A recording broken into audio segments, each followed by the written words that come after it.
Hi అండి, ఎలా ఉన్నారు? అందరూ బాగున్నారా? బాగుండాలి అని కోరుకుంటున్నాను.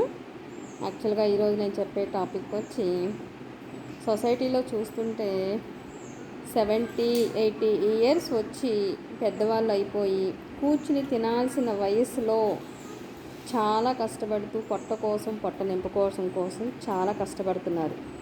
అది చూడటానికి ఎంత బాధాకరంగానూ ఉంటుంది. కష్టపడటం అనేది గర్వించదగ్గ విషయం.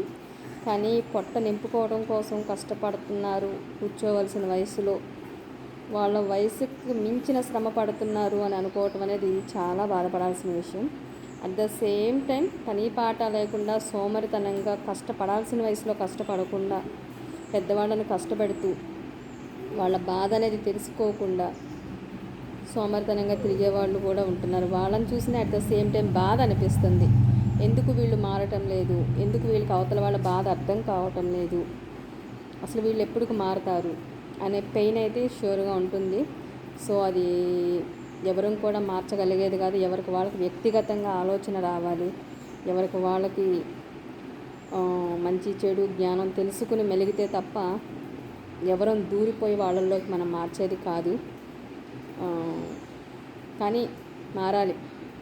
ప్రజెంట్ ఎవరైతే కష్టాలు చెయ్యి ఉండి మంచిగా చిన్న వయసులో సోమరితనంగా ఫోన్తో టైంపాస్ చేస్తూ టీవీలు చూస్తూ ఏసీ రూముల్లో కూర్చుని టైంపాస్ చేస్తూ బతుకుతున్నారో కష్టపడకుండా, అలాంటి వాళ్ళ యాటిట్యూడ్ మారాలి. ఎవరైతే కాళ్ళు చేతులు లేని వృద్ధులు కష్టపడుతున్నారో వాళ్ళని చూసైనా వీళ్ళు మారాలి అని నా ఒపీనియన్. జస్ట్ మీతో షేర్ చేసుకుంటున్నాను. Thank you.